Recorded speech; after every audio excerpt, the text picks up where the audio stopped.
Hi friends, नमस्कार। अब मैं जो है कि आज की जो CCC की जो क्लासेस चल रही हैं, आज इसमें आपको मैं जोड़ता हूं और आप लोग सभी लोग ऑनलाइन हो जाइएगा और देखते हैं आगे क्या हमारा जो वीडियोज़ है, जो भी चीज़ें हैं, जो जानकारी हैं आपकी वीडियो में दिखाई देगा।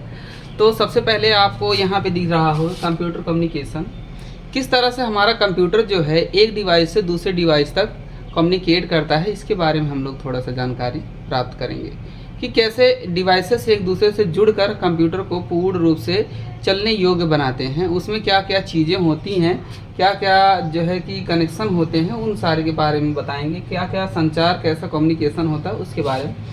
जैसा कि आप लोग जानते हैं कि जो हमारा CPU होता है, इसको हम लोग 3 पार्ट में बांटते हैं।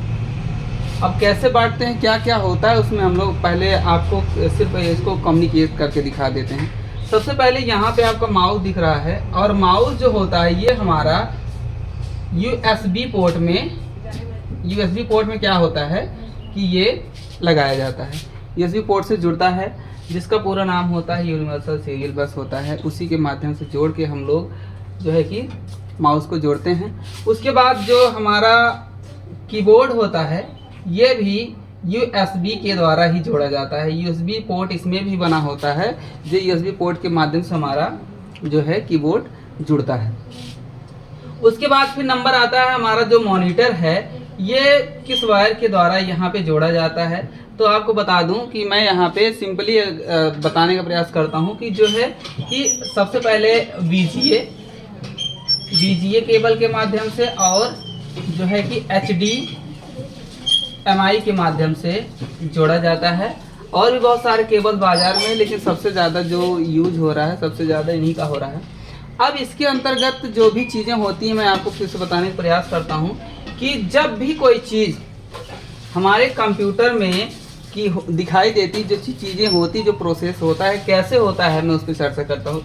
सबसे पहले मान लीजिए यहाँ पे आप कोई वर्ड होता है जिसे आप लिखते हैं, तो वो लिखने के बाद कहाँ जाता है। सबसे पहले जब भी हम कोई वर्ड यहाँ पे टाइप करते हैं, तो जैसे ही टाइप करते हैं तो नैनो पिको माइक्रो सेकंड की रफ्तार से वो कहाँ पहुँच जाता है, हमारे ALU में पहुँच जाता है। ALU में पहुँचता है, जो कि अर्थमेटिक लॉजिक यूनिट होता है, जहाँ पे सारे कार्य गणितीय तरीके से किए जाते हैं और हमारे कंप्यूटर को आगे जो है कंट्रोल करने की जो क्रियाएं होती हैं, कंट्रोल यूनिट को भेज देता है। तो सबसे पहले यहाँ पे ये आपका जो होता है अर्थमेटिक लॉजिक यूनिट होता है, ये आपका जो ALU होता है, ये पूरी की पूरी गणनाएं अंकगणितीय तरीके से करता है। उसके बाद फिर यहाँ से ये इस चीज़ को कहाँ ट्रांसफ़र कर देता है, ये ट्रांसफ़र कर देता है आपके CU को। CU क्या करता है कि हमारे जो भी डेटा हैं उनको कंट्रोल करता है, ये नियंत्रण में रखता है। नियंत्रण में रखने के बाद क्या करता है कि वो इस चीज़ को हमारे डिस्प्ले पर क्या कर देता है, हमारे डिस्प्ले पर अपीयर करवा देता है। मतलब ये चीज़ें जो होती, जो हमने टाइप किया था, वो चीज़ कहाँ पे दिखाई देने लगती है, हमारे मॉनिटर पर।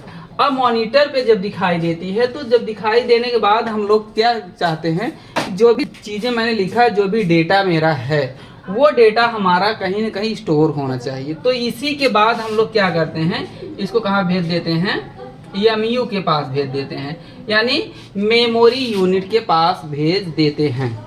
मेमोरी यूनिट क्या करता है, उसको अपने पास रख लेता है और मेमोरी यूनिट में जो रैम होता है, जो क्रिया हो रही है कंप्यूटर को, रैम मेमोरी पे होती है, और जो क्रियाएं होने के बाद स्टोर की जाती हैं वो हमारा रोम पे होती हैं। इसको आपको ध्यान रखना है। उसके बाद यहाँ से आपको पता है कि जो ये आपका मॉनिटर होता है, ये कैसा होता है, सॉफ्ट कॉपी होता है। क्या होता है, सॉफ्ट कॉपी होता है। सॉफ्ट कॉपी आउटपुट डिवाइस ये होता है, आउटपुट डिवाइस होता है। क्योंकि जो भी चीज़ें यहाँ पे लिखी जाती हैं, वो सारी चीज़ें जो हमें प्रोग्राम के रूप में यहाँ पे दिखाई देती हैं, वो कैसी होती हैं, आपको सॉफ्ट कॉपी के रूप में दिखाई देती हैं। लेकिन अगर हम चाहें कि इस सॉफ्ट कॉपी को हार्ड कॉपी के रूप में हम प्राप्त करना चाहते हैं, तो हमें क्या करना पड़ता है, यहीं से हमें एक जो है प्रिंटर जोड़ना पड़ता है। एक प्रिंटर हम जोड़ते हैं और प्रिंटर के माध्यम से क्या करते हैं, जो भी डेटा होता है हमारा, हम लोग उसको क्या कर लेते हैं कि हार्ड कॉपी में बदल लेते हैं, क्योंकि प्रिंटर जो है ये भी क्या है, एक प्रकार का आउटपुट डिवाइस होता है, आउटपुट डिवाइस है, उसके साथ साथ ये हार्ड कॉपी है।